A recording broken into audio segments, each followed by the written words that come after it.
Have you ever thought the world was coming to an end? And it went like... If so, you're not alone. For centuries, people have been trying to predict the apocalypse. February 1st, 1524, May 19th, 1910, and December 21st, 2012 were all dates penciled in for Doomsday. Either we keep getting extremely lucky, or Nostradamus, the Jehovah's Witnesses, and thousands of Doomsday cult disciples keep getting it wrong. That's it. What's wrong? But what if they simply missed the target? If they were all on the right track, but just miscalculated? Watson, I'm beginning to see the plan. I'd say we're currently on our way to a kind of downfall. Humanity clearly is perpetuating an active ecocide at the moment.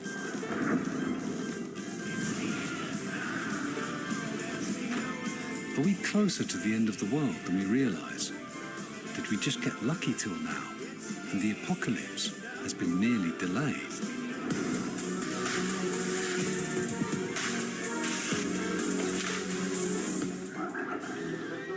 The end of the world is history's longest cliffhanger. It's been predicted at least 200 times over the last 2,000 years. That's an average of one doomsday prediction every 10 years. It's true, numerous apocalypses have been announced and failed to show. It's interesting that the day after, no one can be bothered. The belief in the end of the world, at least in the Christian parts of it, is tenacious. But why? It's connected to the history of Christianity. The word apocalypse means revelation or unveiling. The theological origins are found in the last book of the New Testament, the book of Revelation by John. Early Christian communities expected the world to end at any moment, and the prophecies piled up and into modern times. In the Middle Ages, making a prediction was good for enhancing prestige. Everyone got involved in the hunt for the exact date, including scientists. They continued this attitude because they were devout believers still. So Isaac Newton, he used scriptural prophecy to predict when the end of the world would be. How long did he predict? 350 years. His theory of gravity has stood up, so let's hope that his prediction on the end of the world won't. Knowing the exact date was important, so believers could prepare for the Last Judgment. Although the apocalypse is unpleasant, it's fundamentally positive. Because in the end, as a devout Christian, you enter paradise.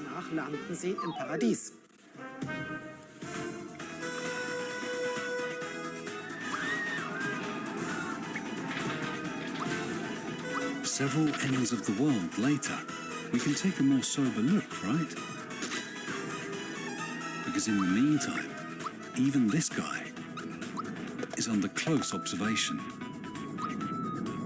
Space agencies are monitoring 2,270 PHOs, or potentially hazardous objects. Sometimes we know to the month when comets and asteroids will approach the Earth. But the probability of an asteroid causing a large-scale catastrophe is about 0.1% per year. Still, the danger is more real than previous end-of-the-world prophecies. So, for instance, on January 1st, 2000, there was no sign of men from Mars coming to take us away. On the other hand, and I think it's equally important, the history of humankind is full of apocalypses that actually did happen.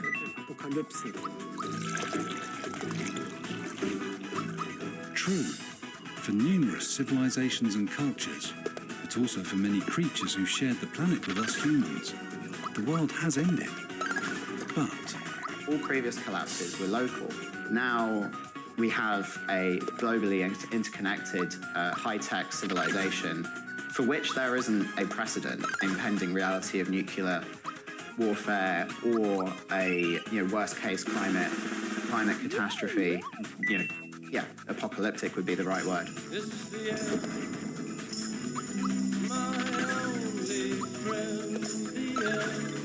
indeed, the apocalypse looms overhead as never before. The fear of nuclear war or climate catastrophe is on the rise, and people react in very different ways. The doomsday preppers are famous. They anticipate all kinds of scenarios, no drinking water or a complete blackout in the city. Another approach is to say we have to move away from capitalism. We don't need growth, but rather degrowth. Then there are those on the right who say climate change ideology is all just hype. It's all a big lie. It's nothing new. In some variants, there's a joyful anticipation of the collapse. It means the collapse of democracies as we know them, and the dawn of a new era. Doomsday predictions are still made by scientists today, Since 1947, the Bulletin of the Atomic Scientists has been publishing updates on when civilization's final hour will come. This year, the researchers set their doomsday clock to 100 seconds before midnight. This is the closest since the Soviet Union's hydrogen bomb tests in the 1950s.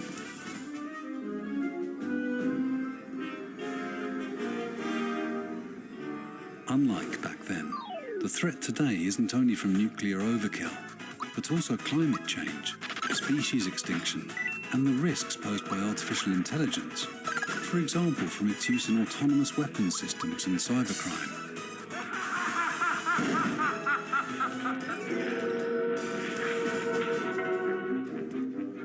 True, the doomsday clock is only a metaphor, not a real prediction. But is it possible to predict the demise of a society using modern scientific methods? These days, we can predict so many things: planetary movements, tectonic shifts, the climate. So why not the decline of our civilization? Modelling societies is difficult, mainly because they're made up of people, and people's decisions are mostly made freely, at least to a certain degree.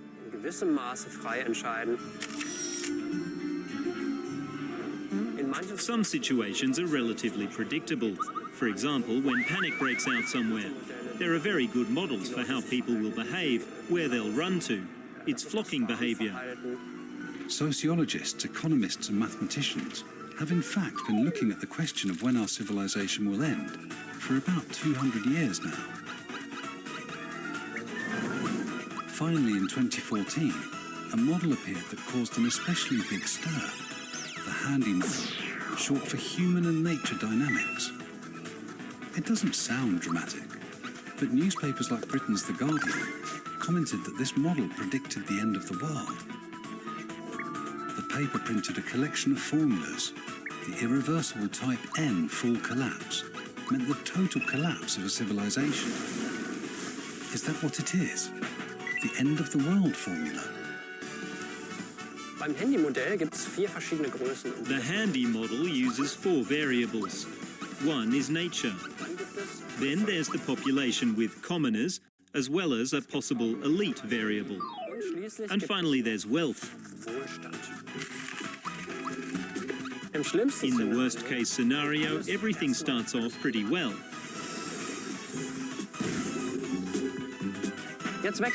But now the population is growing slowly. Slowly, but it's very productive. It produces quite a lot of wealth, and that's to the detriment of nature. A few years later, prosperity peaks, but nature is almost entirely destroyed. And now the first elites appear on the scene. They consume but don't produce anything, so prosperity levels drop. But since the general population, which has since grown, no longer has as much to eat, the wealth decreases more rapidly. And nature, too, has been severely depleted, so there aren't that many resources left. The ordinary people have nothing to eat. Prosperity continues to decline. Hardly anyone is still producing anything. Of course, if nothing is produced anymore, the elites can't survive either, and eventually they're the last to die out. Okay, simulations are one thing, but is this doomsday scenario realistic? Can we use the model to predict the end of the world? If so, then when is it coming, the apocalypse? Well, what would be a good month for the world to end in? It'd be nice to experience one final summer, so let's go for the end of the year. I mean, the whole point is we can't predict. No one knows when the world is going to end. It's more about understanding how something like that could happen. What are the important factors? What factors would favour a doomsday outcome, and what factors could make it less likely? That's why we speak of scenarios and not forecasts. But it doesn't mean we don't know where the journey is heading. We absolutely do know. It's just that we can't say on December the 31st, 2029, such and such will happen. This or that tipping point will be reached. To understand a complex system, researchers pick out individual aspects. This lets them examine what keeps a system going and when it's in danger of breaking down. For tipping points, you can imagine a coffee cup on a table. You keep pushing it a little farther towards the edge. At some point, it's so close to the edge that the slightest nudge is enough and it falls. Once it's broken and the coffee is on the floor, you can't ever get the same coffee cup back. You can't get all the coffee back into it again. You can't put it back together exactly the same way. Simplified models and simulations like these help researchers understand what our societies might expect. In addition to the loss of natural resources or an upsurge in social tensions, there's another factor to consider. Often societies tend to increase in complexity. That then develops a momentum of its own. You get an even larger administrative apparatus that was initially useful for organising work and creating added value. But eventually it mainly deals only with itself and no longer contributes additional value. Unfortunately, the models can't predict exactly when something will occur. For a precise date, we'd need far more complex models, and we'd have to feed them vast amounts of data. But the models don't help you understand anything. So much happens that all you can do is simulate the process like a black box in the computer and marvel at the result. It's practically impossible to understand what specific details led to this or that outcome. Okay, but shouldn't it be easier with the past? After all, the past is over with, and it provides lots of factual data. Perhaps history could give us some insight into the timing of collapses. Do cultures have anything like a fixed expiration date? History is riddled with the rise and fall of civilizations. This cycle began about 6,000 years ago, when the first great empires emerged around the globe. They developed writing and calendars and ruled over vast territories and built stupendous monuments. They were Babylonians, Egyptians, Greeks and Romans. But then they perished. Some without a trace, like the Anasazi in North America's desert southwest, and the Nabateans in Jordan. The problem is that none of these collapses was like the next. But is there a pattern nonetheless? One of the most recent and popular explanations of civilization collapse is that of the polymath Jared Diamond. As a biologist, he thinks of the world very much in ecological terms, and that's why he ultimately attributes everything to ecological mishandling. By which Diamond means the overexploitation of nature has led to the downfall of various cultures, including the Maya, Anasazi, Rapa Nui, and the early Scandinavians on Greenland. Let's take a closer look at the latter. For 5 centuries, the Scandinavians settled on Europe's northwesternmost outpost, but around 1500, they suddenly and completely disappeared, leaving behind cowsheds, lots of cowsheds. According to Diamond, the Scandinavians turned Greenland's ecosystem on its head when they cut down all the forests to make way for cattle. Without the forests, the exposed soil eroded, and the Scandinavians' cows and sheep ate up the last remaining grass. When, in the early 15th century, a mini ice age set in across Europe, the Greenland Scandinavians didn't even have the wood to keep themselves warm. They'd committed ecological suicide, ecocide. The problem was the inability to adapt. Take the Inuit. They live several hundred kilometers farther north, yet they've adapted their way of life and economy perfectly. But if I, as a Greenland Scandinavian, am not willing to eat caribou and insist instead on having my cow, it all just collapses.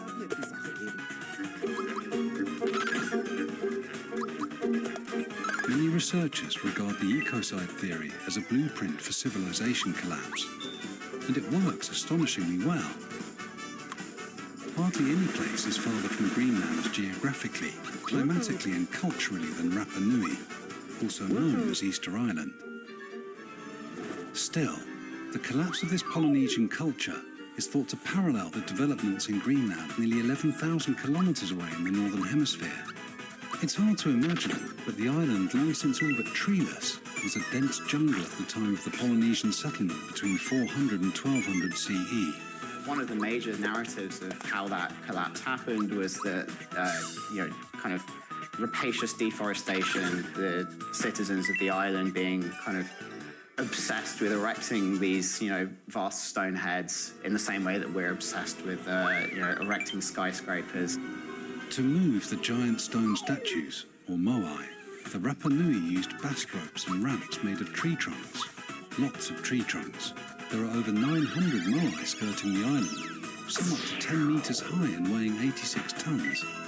At the height of Rapa Nui culture, there was practically a competition to have the biggest stone in the field.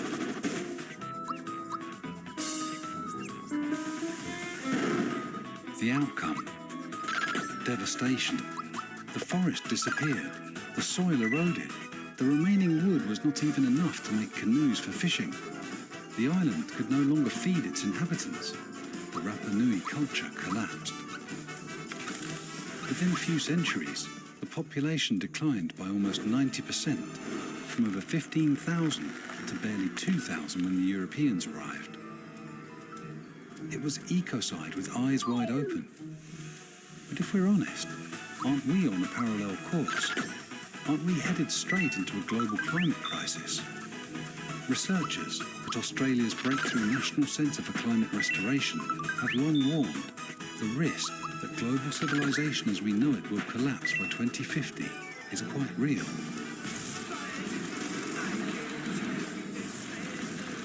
If we continue as we are, with our CO2 emissions, deforestation and so on. Every year, about 13 million hectares of forest are lost worldwide, the equivalent of the size of Greece. Is the fate of the Rapa Nui a preview of our own demise? Not necessarily. It kind of turns out that there's a good case to be made that it was kind of a completely different story. The ecocide theory is compelling, but it has a catch. It's not historically watertight. In the case of Rapa Nui, archaeologists have discovered a societal collapse did in fact occur, and the forests disappeared, though it probably wasn't the Polynesians who were to blame, but this here. The Rattus excellans is a tenacious fan of civilization and a real pest in the Pacific area. Arriving on a new island, it's often encountered ecosystems that were entirely defenseless against it. With no predators, the gifted climber set to feasting on palm tree nuts and prevented forests from growing back. The destruction of the forest was truly an ecological disaster, but it probably was not what dealt the Rapa Nui their fatal blow. Apparently, they practiced an agriculture that was perfectly adapted to the climate. It seems like the Easter Islanders were doing fine for a very long time, and it was actually European colonizers and eventually slavers that caused that collapse. We don't know the exact reasons for the collapse of the Rapa Nui culture. What's certain is that both the slave trade and diseases introduced by Europeans decimated the population. By 1877, only 111 Rapa Nui were still living on the island. The ecocide theory is not the only model for explaining the collapse of communities. So why is it so compelling? History is not telling what has happened. Each era tells its history on its own and goes by what that era happens to be preoccupied with. We project our own social discussions and fears onto past cultures. It's always about why people interpret events as the end of the world, how they put one and one together and say, something's brewing here. In that sense, there's always a socially embedded act of interpretation, a narrative. Put simply, every epoch has produced its own doomsday theory. It was often a criticism of contemporary events, which used history as a means to an end. The decadence theory, for instance, has been taking shape since the 18th century. It posits that ancient cultures like the Roman Empire perished due to corruption and moral decay. Elites are decadent. As a result, the original greatness of our people has been dragged into the mud and come to fall. And now we have to fight against decadence so we can rise again to new greatness. That's the typical fascist narrative. In the 20th century, biologistic narratives of decline emerged. Oswald Spengler saw cultures as organisms that blossom like flowers and then pass away again. This was based on ideas of evolution at the time. It's so attractive, this idea that there's something inbuilt within a society or a civilization that creates it, kind of dooms it. The theories are not entirely wrong, but they are often one-sided. They tend to focus on a very specific aspect, such as war, poverty, disease, or environment and climate. But is there such a thing as a holistic approach? What can we learn from history? The road to crisis leads through a long series of small errors. It's the banality of ignorance. Often, it's a question of success. After all, we are successful, and the rest of the world should do as we do. So why should we change anything? It leads to a certain hubris. At some point, the difference between the world you're trying to hold on to and the world around you becomes so great that the whole thing explodes, and then society is finished. To counteract this hubris, we could start by taking doomsday theories less as universal explanatory models and more as warnings. We are indifferent to the apocalypse. We're jaded and numb. I think initially we need this apocalyptic narrative, but now it's not enough. In stark contrast to previous doomsday scenarios, the evidence this time round is staggering, especially for human-made climate collapse. The scientific community shares a broad consensus that our societies will come under such intense pressure that they will change radically. For now, some Western societies are splitting into two groups: those who believe in the climate crisis and those who steadfastly deny it. How is that possible? Psychology researchers at the University of Toronto identified one possible explanation back in 2011, calling it the just world bias. It says that we see the world as a fair place where good people are rewarded and bad people are punished. And we, of course, are always on the good side. That's why we see ourselves on the survivor side in an apocalypse. If this certainty falters, we initially react defensively. In a study by the University of California published in 2011, test subjects were confronted with facts on climate change. These were packaged as an appeal for them to change their way of life. The subjects stonewalled. The more frightening the appeals were, the stronger the blockade. But if the bad news was combined with suggested solutions, the test subjects were far more open to the facts. Another reason we find it difficult to understand man-made climate change is connected to how we learn from mistakes. Our fundamental learning principle of cause and effect is of little use here. Normally we learn if we put our hand on a hot stove, so to speak, we get burnt right away. But the climate crisis works differently. There's a considerable time lag between cause and effect. I put my hand in the fire 10 years ago, and my neighbour's hand gets burnt today. This means that while some still see the world as just fine, others see it as already ending. Who will be affected and when? We can't exactly say. And now? The uncertainty over the timing mustn't be used as an excuse for doing nothing. If anything, it should alarm us even more, because it could be very soon. No one knows when the world will end. The only thing that's clear is that our own greatest threat is we ourselves. But it also means that we, humankind, have the ball in our court. We have a choice. Well, I went to the doctor. I said I'm feeling kind of rough. Let me break it to you, son.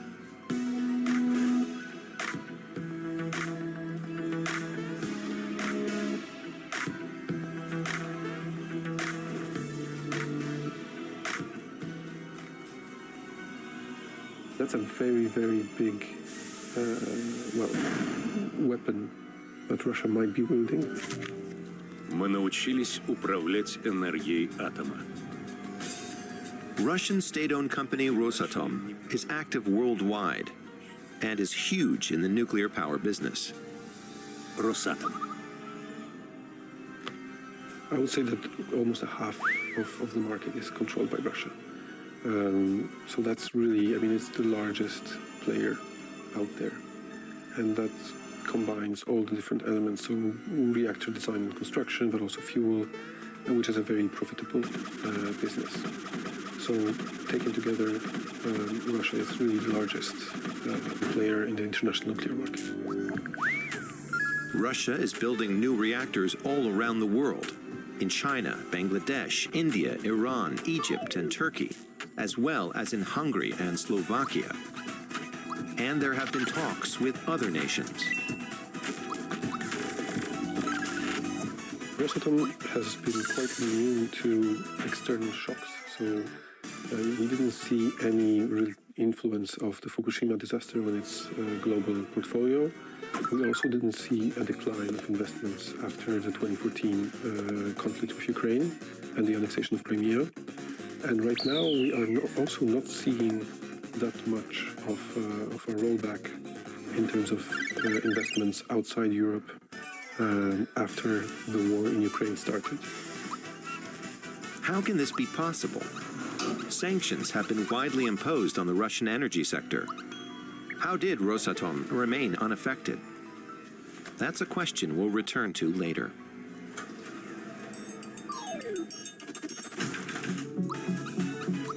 Our journey continues. What we want to understand is, why in the age of renewable energy are some countries building new nuclear power plants?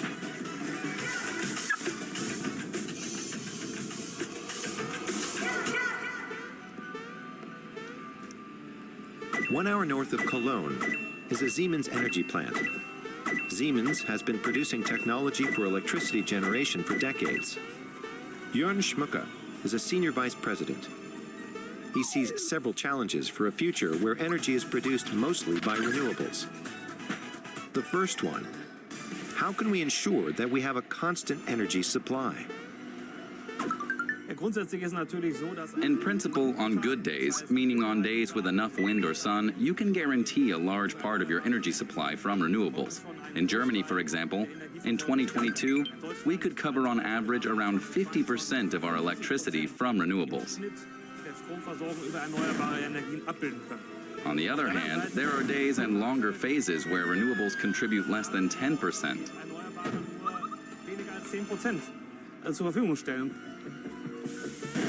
Siemens Energy has a system to simulate the energy transition.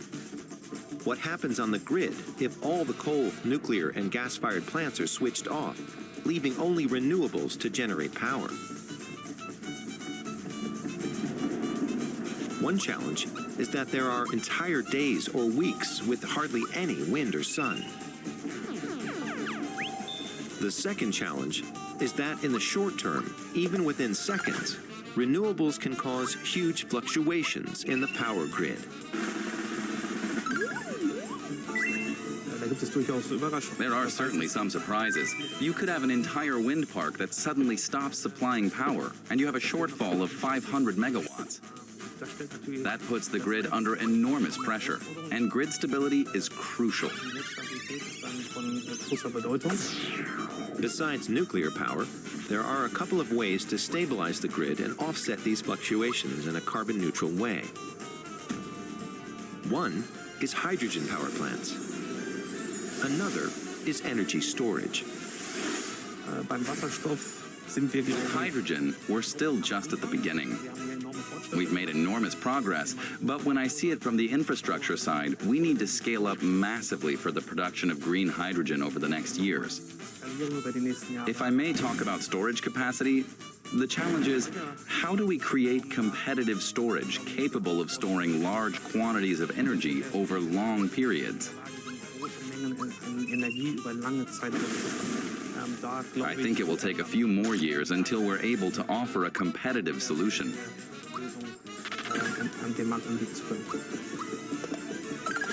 Both ideas are very promising, but there's no guarantee they'll pan out as hoped. which is why many countries are still relying on nuclear energy, or are starting anew with it. The fact is, there are over 400 nuclear power plants in operation and around 50 under construction. So nuclear energy is still very relevant for many countries. The advantage is that it's very efficient. It has high capacity with a very high supply security. The challenge, of course, is the high costs and the issue of the disposal of radioactive waste. Around the globe, more and more countries are striving for a higher percentage of nuclear power generation, around 20%. One aim is grid stability.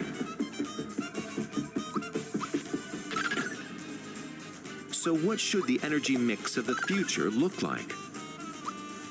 I don't think there's one clear answer. Every country has different requirements. Every country has to manage its own energy triangle and find the best balance between security of energy supply, economic efficiency, and of course, environmental sustainability. I don't think there is one single solution. In the future, sun and wind energy will generate most of our electricity. How can we balance out the fluctuations? Different countries will rely on different solutions. We're back in the United States, where revolutionizing entire sectors of the economy is all in a day's work. We meet with Jacob DeWitt. To be frank, like the typical model for nuclear, it won't work and it hasn't worked. So it has to, we have to change. When we were starting the company, I think we had enough confidence, having seen how startups could be successful, pioneering and being able to deliver nuclear was just, it was just too good of an opportunity. DeWitt's goal is clear. With his startup Oklo, he aims to conquer the energy market with a new kind of reactor known as the fourth generation. So we're working on basically 3 projects right now for our first 3 reactors. One of those is in Idaho, and the other 2 are in Ohio. The first could be connected to the grid as early as 2026. The company's vision of nuclear energy is also a rebranding. And for us, that was an important thing about how we also approached the design of the actual building and the plant. Not just to have it look like sort of what people are used to seeing, but something different. Something that's a little more appealing and something that's built more naturally or almost organically around what the power source is. Generation 4 reactors, like the ones Oklo will build, are a departure from traditional reactors. The developers say the fission process brings a decisive advantage. Part of the reason we chose this technology is because you can actually take used fuel or waste from today's reactors and recycle it. In America alone, the energy content in the waste inventories, the used fuel inventories in the U.S., with our system, there's enough energy there to power the entire country for over 150 years. Pretty neat. Their reactors would supply power to data centers in the future, so it's no surprise that Sam Altman, among others, has invested in the startup. Altman, the co-creator of ChatGPT, is even helping to take Oklo public. The aim is to raise $500 million to bring the mini power plants to market as quickly as possible. Oklo has a number of advantages that I believe make them best positioned to succeed in fission. I believe that what Oklo is doing is one of our best shots to get out of the energy crisis and get into this world of energy abundance. As promising as it all sounds, startups working on Generation 4 reactors are facing a significant obstacle right now. They need a special kind of enriched uranium for their nuclear power plants.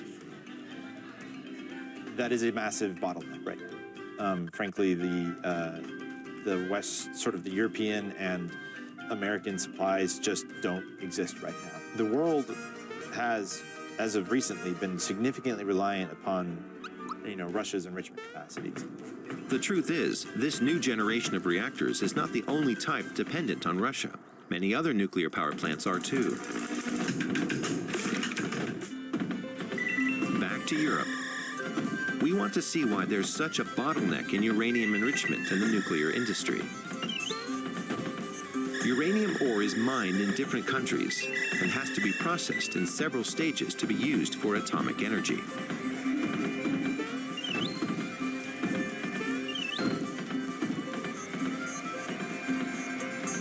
One of these processes takes place here at Urenco. We are in an enrichment plant, and that means we enrich natural uranium in order to make it a fuel for nuclear reactors around the world. Ad Louter is the managing director of Urenco Netherlands. At the enrichment facility, solid uranium is delivered in these large cylinders.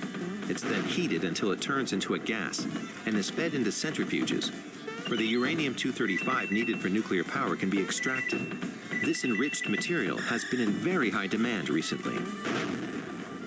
To put things in perspective, in the year 2022, we have seen our order book increase by 24%, which is enormous. Yeah. But where is all the demand coming from? Well, we have seen a major disruption last year, in 2022, due to the Russian invasion in Ukraine. Many customers don't want to do business anymore with the Russians. But that's not so easy. Urenco is the second biggest player for enriched uranium on the international market. Russia is number one. Before the war in Ukraine, Moscow delivered almost half of the worldwide supply. Many nuclear power plants in Europe and the US source their enriched uranium from Russia. Russia has isolated themselves. I would even say have disqualified themselves to be part of that market, yes.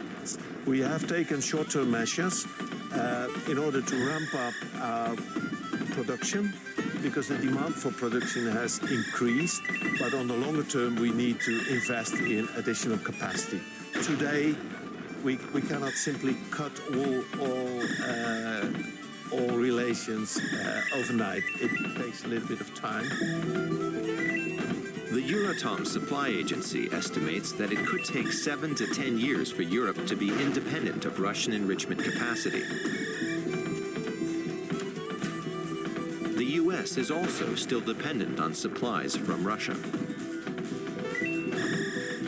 If Russia decided suddenly to stop providing nuclear fuel or uranium products to Europe overnight, that would create a problem. So despite the fact that the war is ongoing and that we have sanctions in all energy sectors, the nuclear fuel sector is not being sanctioned.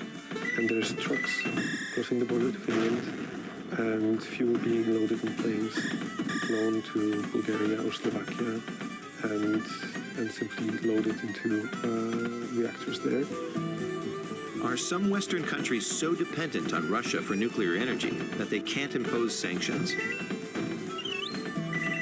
Whether sanctions would be a problem for Europe and the US really depends on how they would be designed, what would be the target of those sanctions, how would we really imagine this happening.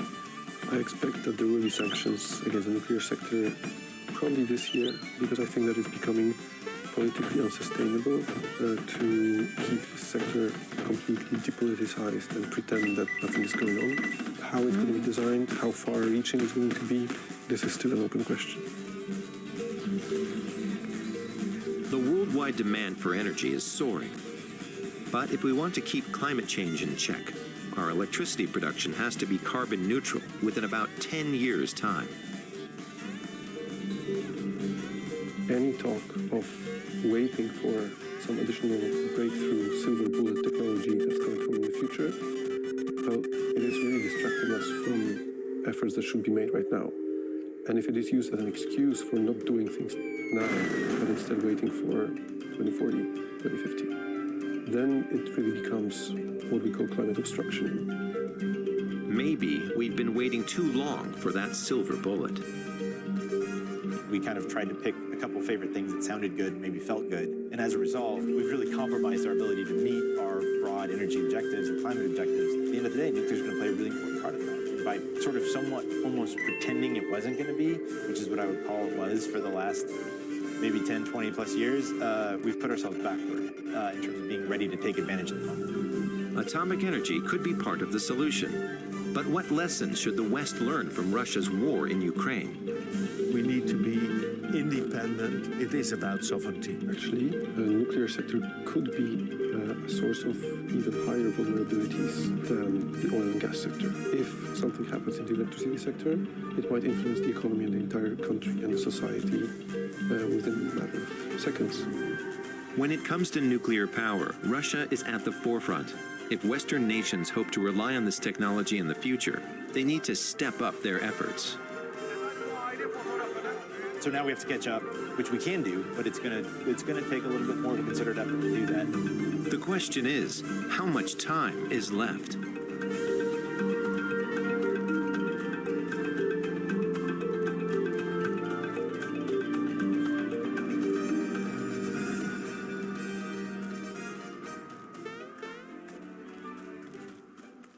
This channel is part of the History Hit network.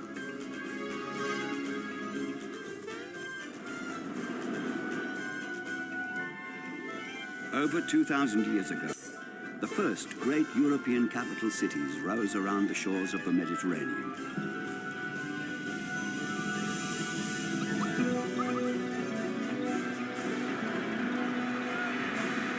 More and more people lived in increasingly crowded conditions. The arts, commerce, and sciences flourished. Struggling for power and influence, these cities tried to outshine each other by erecting magnificent buildings.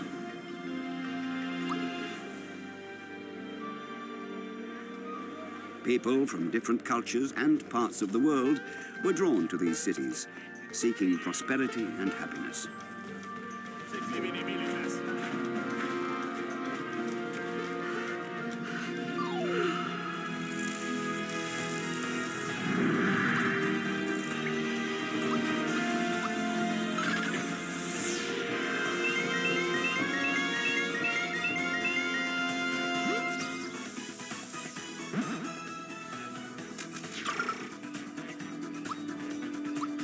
The incomparable rise of Athens began 500 years before the birth of Christ. No other city has shaped the Western world so much as Athens. History's most famous philosophers lived and taught here. The fine arts and natural sciences blossomed. And it was the citizens of Athens who gave the world a new type of government, democracy. The Greek historian Pausanias wrote about an extraordinary woman of that era. Phryne was one of Athens' most famous hetairai, or courtesans, the mistress of important men. Scholars, artists, and politicians fell under her spell. Her wealth and beauty were legendary. But pride led her into mortal danger.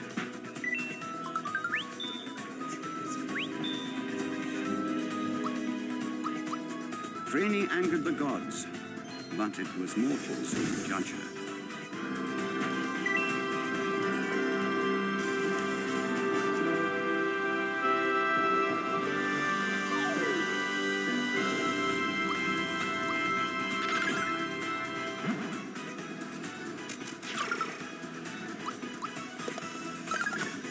In the 5th century BC, 300,000 people lived in Athens. The city was at its peak. Then came a long period of decline. And it was only in the 20th century that Athens regained its previous size. Today, it has over 4 million inhabitants.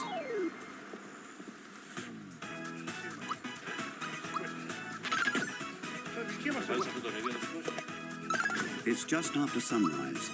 Architect Nikos Tofanidis is expecting a special delivery.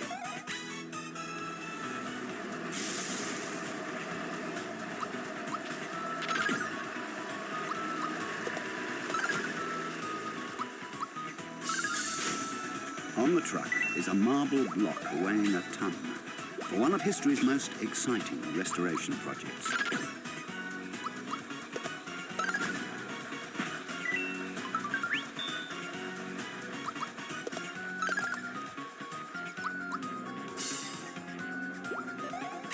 It has to be hoisted 150 meters up the rocky slope of the Acropolis, or citadel. which was the impregnable center of ancient Athens.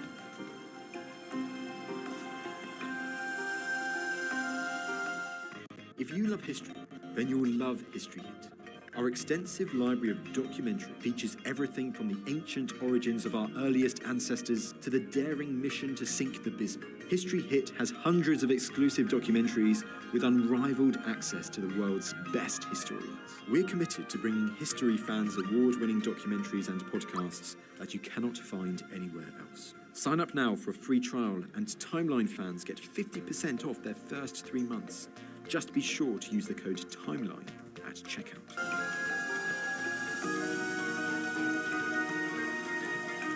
The Acropolis is crowned by the city's most famous building, the Parthenon, which the Athenians built to celebrate their victory in 479 BC over the Persians. 2,500 years later, this monument is being taken apart and reassembled to rectify the mistakes of 19th century restorations.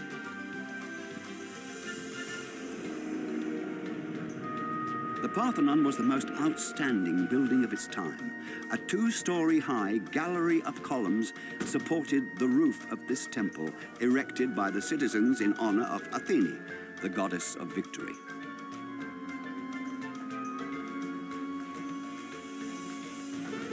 In the huge entrance hall stood her statue, 12 meters high, decorated with gold and ivory.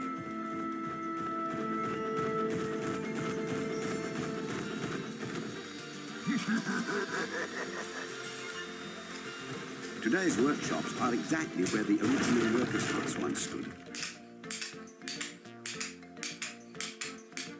After the restoration, the Parthenon will still have its familiar look of a ruin. The approach is to repair or complete the damaged parts and to use newly sculpted marble blocks only when absolutely necessary. It's amazing in every point. As we are studying and we are working all these years close to the monument, we are discovering again the same techniques. We are obliged to do the same things because we understand finally that it's the best way to do that. Piece by piece, the Parthenon is being dismantled. This is the only way the architectural sins of previous restorations can be corrected. Today's architects aim to make their work as historically accurate as possible. Their respect for the tremendous technical and logistical achievements of the ancient builders increases every day. Knowing all these facilities that we have in our hands, papers, computers, whatever, how difficult it is to organize and to control all these things. I cannot imagine in that period, without paper, imagine where they were drawing, how they can communicate and to do this fine work. It's incredible. The Parthenon was built in 15 years, beginning in 447 BC. The Greek philosophers were laying the foundations of the modern sciences. Pythagoras had developed the basic principles of mathematics, and Democritus would soon declare the atom to be the foundation of all things. The Parthenon is proof of the superb building techniques of the ancient Greeks. The sides of these columns are tapered. If extended, the sides would eventually meet at a point several kilometers in the sky. So none of the columns is truly vertical. Yet they are all executed precisely to the millimeter. Every stone has secrets, let's say, from the architectural point of view. And the proportions are special. And also there are other things about the function, the real function of the building. How it's penetrating the water, for instance. The curvature of the floor, probably it's one of these reasons. The material that they use to connect the blocks between them, the metal elements, I mean. The technique is similar than the metal work of the Saracenian swords, for instance.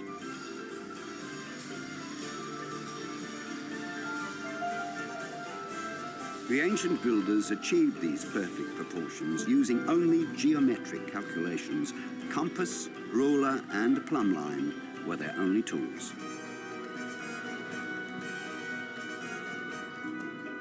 while the Acropolis was the place to honor democracy with magnificent monuments, it was put into practice at the foot of the hill in the Agora.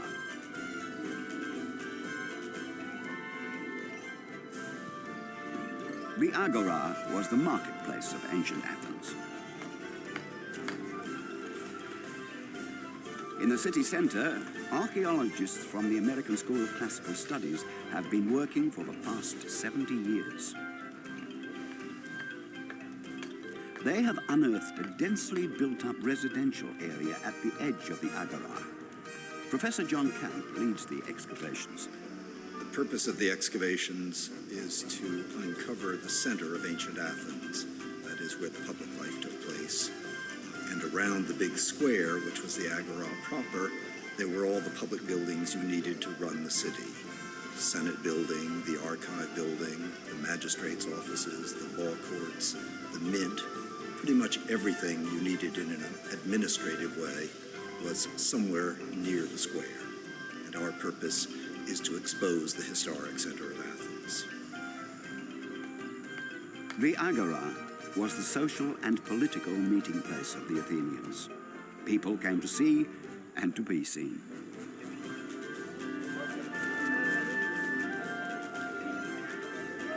The history of Phryne begins on the Agora.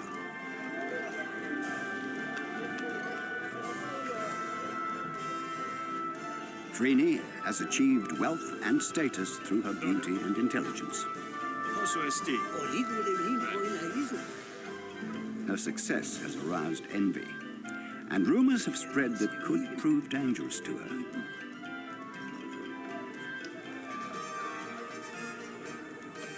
I know. Phryne is used to curiosity, but she has no inkling of the scandal that is brewing. She's being accused of a capital offense, blasphemy.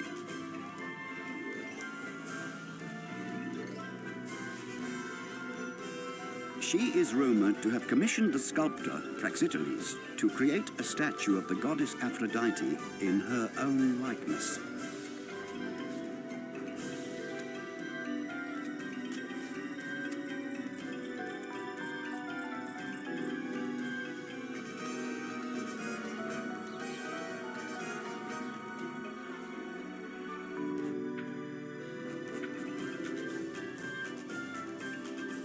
The representation of nude bodies or even erotic scenes was not frowned upon by ancient Athenians. But for an Hetera to be portrayed as the goddess of beauty would surely bring divine wrath upon the city.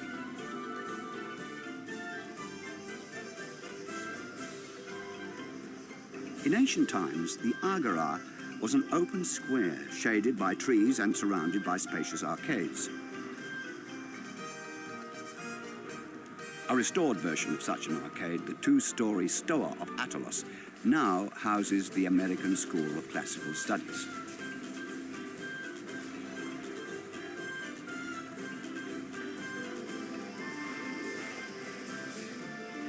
Here, in the shade, the Athenian merchants had their stalls, and citizens gathered to exchange news and gossip.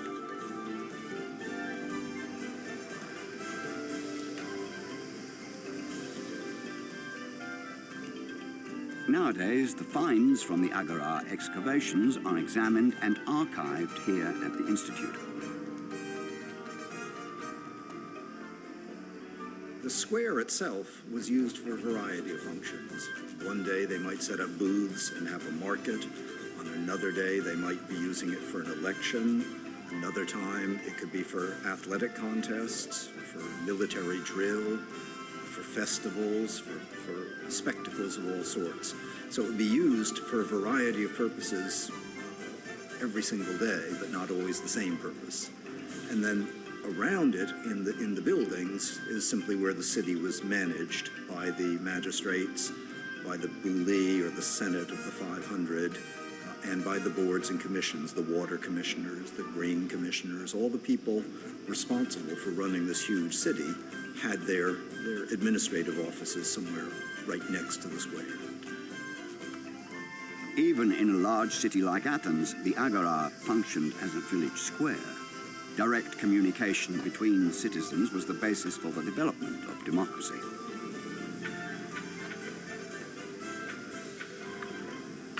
The archaeologists have found a deep well at the edge of the agora.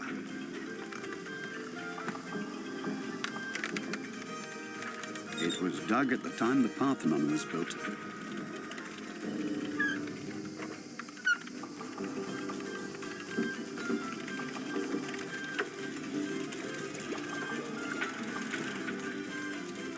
Professor Camp's team has been studying this well for 3 years now. They are gradually getting an idea of what this site may once have looked like.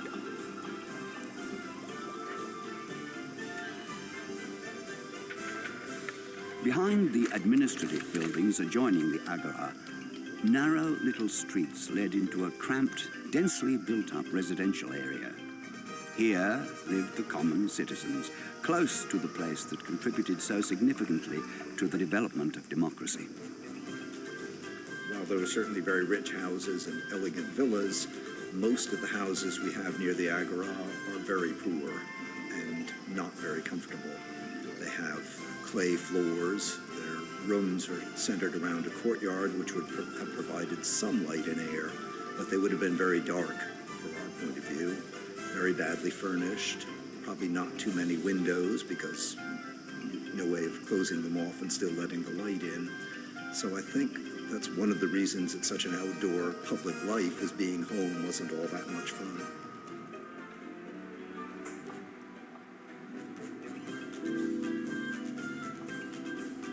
The artifacts are analyzed and classified in the Institute's laboratory. Sometimes it's the small items that reveal a great deal about larger issues. The purpose and significance of these small bowls was a puzzle at first.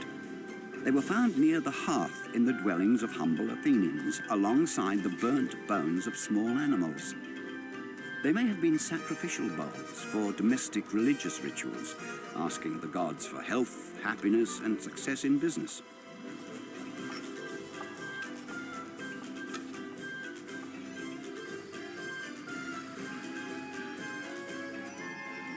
Religion played a large part in Athenian daily life. The visible proof of that was the Parthenon. An elaborate frieze that once crowned the Parthenon illustrates the Athenians' relationship with their gods. It was originally painted, but the colors wore away long ago. The frieze shows the magnificent annual procession of the Athenians to the Acropolis in honor of their patron, Athene. The Panathenaia was a colorful procession up the steep hill, where charioteers demonstrated their skill at maneuvering their nimble chariots. Venerable elders accompanied the procession.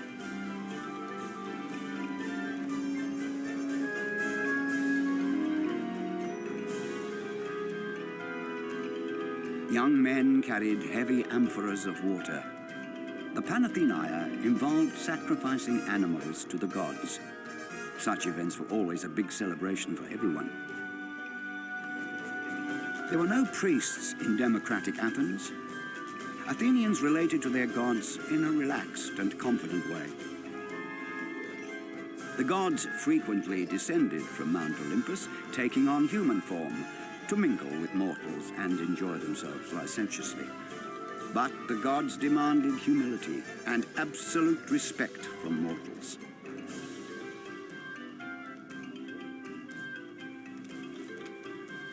The Athenians know that Praxiteles is working on a statue of Aphrodite, the goddess of beauty. And the rumors actually seem to be true. Phryne is the model for the image of the goddess.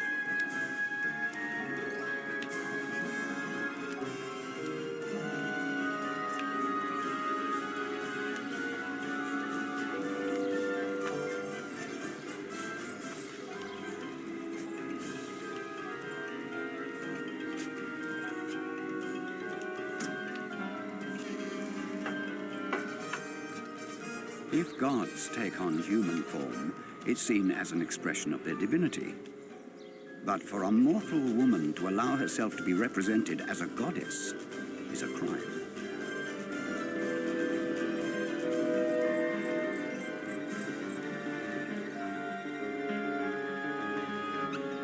By this presumption, Phryne puts her life and liberty at risk.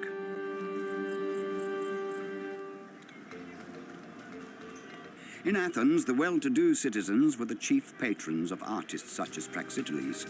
It was considered good form to support the arts. Greek culture flourished thanks to this spirit of patronage. Even today, the art of ancient Athens provides people with a livelihood. Reproductions of antique art objects are sold all over the world.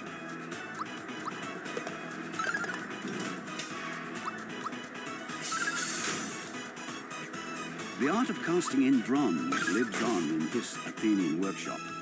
It was one of the earliest technologies and has been practiced for over 4,000 years. A tripodon, a large bowl on 3 legs, is being cast today.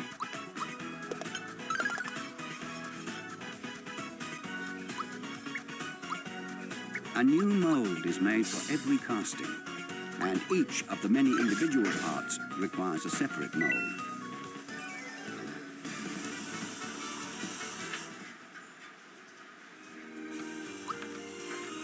Generations of fathers have passed down to their sons the composition of a special kind of earth that makes it possible to produce these detailed casting molds. Έχουμε μάθει αυτή τη δουλειά από παππούδες πολλές γενές, από παππού στον πατέρα, ο πατέρας στο γιο και ούτω καθεξής. Έτυχε να μάθω κι εγώ αυτή τη δουλειά, τη συνεχίζω και θα τη συνεχίσω ώσπου να σταματήσουμε. Έχω αρκετά χρόνια στη δουλειά, περίπου 30. The mold for the underside of the bowl is ready. With an ordinary spoon, the bronze caster is digging channels into which the liquid bronze will later be poured.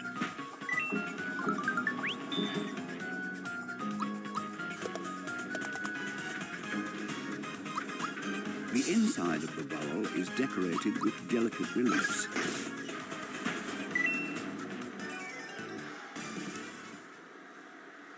This is the most difficult part because every detail must be correct before the molds are put together.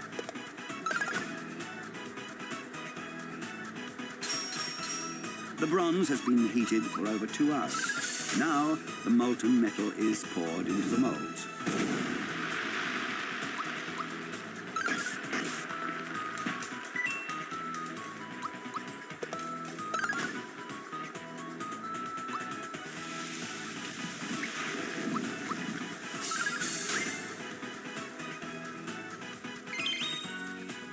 Από το μικρότερο μέχρι το μεγαλύτερο. Το τυπώνεις και δεν ξέρεις στο τέλος αν θα σου βγει.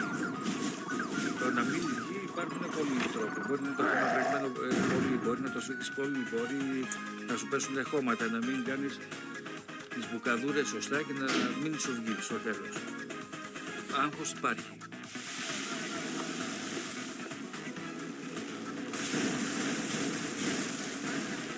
Opening the earth mold destroys it.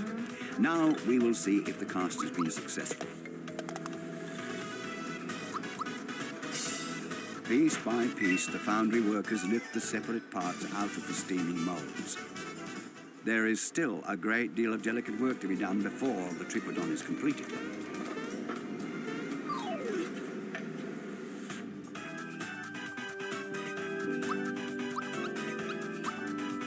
Tripodons played a special role in the ancient world. They were handed out as prizes to the patrons of successful plays. Phryne, who financed a theatre group, also received such a prize.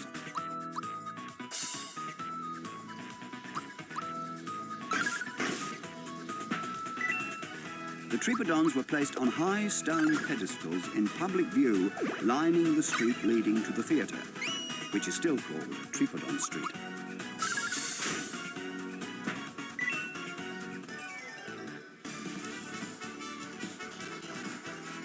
vast majority of ancient bronze artworks have disappeared, melted down by later generations.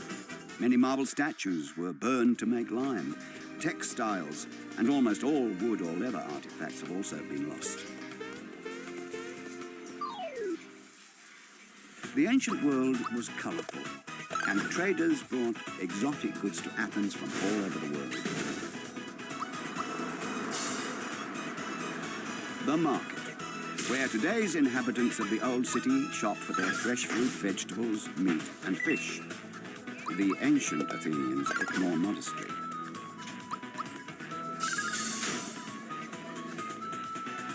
Very few could afford meat. Poorer people ate it only when an animal was sacrificed for a special festival.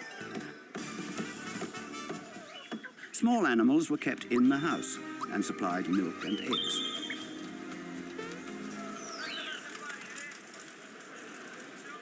But Athens was close to the sea, so at least there was plenty of fish, which, with bread and thick lentil soup, formed the staple diet. Fruit and vegetables were very different from today's. The melons were tiny, apples rare, and it was 2 millennia before potatoes and tomatoes reached Europe. But in addition to figs and olives, Athenians were also fond of grasshoppers and cicadas, which Aristotle praised as great delicacies. It's fairly clear that Athenian trading can...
I made a flying device so good it can pretty much defeat any enemy in the game very easily. So then I thought to myself, what if I tried using this on the final boss gauntlet?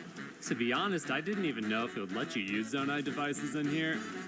But much to my surprise, it actually does let you use the auto build feature. I popped this sucker off in phase 1 against the first wave of dudes, and it was an absolute bloodbath. They couldn't do anything, they couldn't touch me. Yeah, it was pretty awesome. But anytime you complete a phase, it triggers a cutscene, so I was curious what was gonna happen. It put me back on the ground after the cutscene, so I thought the Zonai device was gone, but it was still up there, and it was still destroying everything. So I just ran around while it destroyed Ganondorf's entire army. And I was actually able to use a spring to get back on top of it. So the answer is yes, you can cheese the entire Demon King's army with a Zonai device. Well, I know everybody's wondering now, what about the boss gauntlet? So the way that this works is if you haven't beaten a specific boss as part of the main storyline, you're forced to fight this boss before you can get to Ganondorf. In the Colgera fight, my Zonai device actually was still here. It didn't disappear. I was very surprised by this, but you can't really use it because the boss is in the air and you can't reach him very well. However, the Muktarok fight was a very different story. It works. It totally works, and it's ridiculous.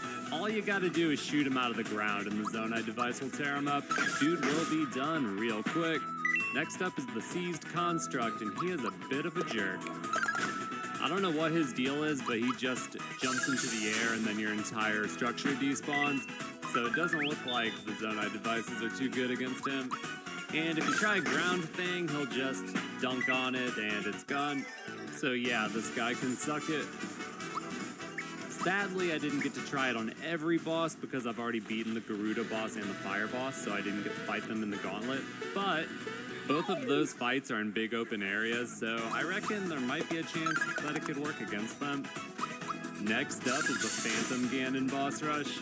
It looked really promising at first, but they do something that despawns the object you're standing on, which is weird, so my middle piece disappeared, but the rest of my device kept going off. I tried it again in phase 2 because I was curious if anything different would happen. Weirdly enough, the same thing happened. The middle piece disappears, but the rest doesn't go anywhere. And to be fair, it didn't lose any offensive power, I just am not allowed to stand up there, so it still works pretty well. Okay, one last guy to try this on. My first attempt was an epic fail. He knocked me off of it, and then he hit it and despawned it immediately. He chases you pretty relentlessly, so it was hard for me to even board this thing and get it off the ground, so I ended up shooting it up without being on it. I managed to spring myself up to it, though. So, let's see what happens here. Okay, looks good. Blowing him up. We're chilling, and there goes my middle piece. So very similar to the Phantom Ganons, it looks like they can despawn something you're standing on, and Ganondorf's giant AoE move actually knocked the rest of it out of the sky. So while it is possible to use Zonai devices against every boss, including Ganondorf, actually cheesing him effectively with one is a whole nother story. And because I'm sure a lot of you are wondering, yes, you can auto-build during the dragon fight at the end. I don't know why you would, because that's going to be a hell of a lot harder than just hitting him with your sword. Hit one of these 2 end screens to watch more juicy content. Like, subscribe.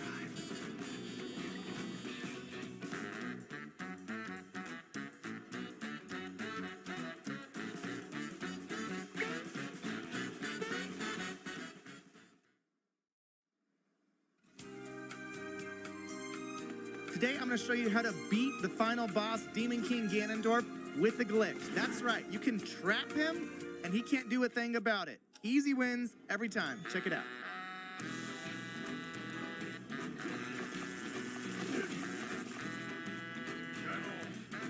Oh, that's all. about that, huh? Time out, Ganon. Check this out. And you're done. So now, I'm taking my Lionel bow, a Gibdo bone. I have my bone armor on the Radiant Armor set. Watch the damage on this. Yeah. How about that? You done, Brady?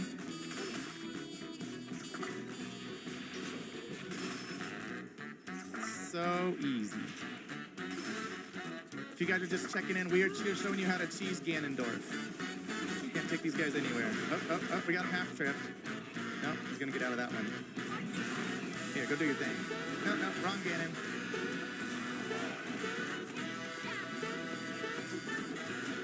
Gotcha. All right, here we go.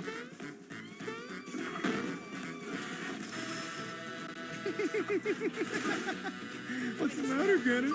You having a tough day, buddy? Look at the damage, dude. Look at the freaking damage. Ayo! Another one. Gotcha. What you gonna do about it? What you gonna do about it, Ganon? Gotcha. Where you at? Sidestep. Oh, he actually got the jump off. Good job, Ganon.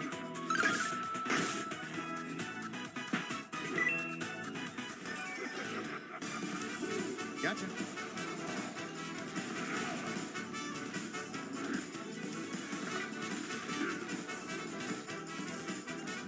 He's got dodge when he does this. He gets a little cray-cray. And the final shots. Did you block that, bro? You need a headshot? Okay, I'll give you a headshot. Oh, and that's it. That's literally it. Free my boy, he ain't do nothing. You just gotta put Ganon in the timeout. If you enjoyed the video, like and subscribe, and I will see you live over on YouTube.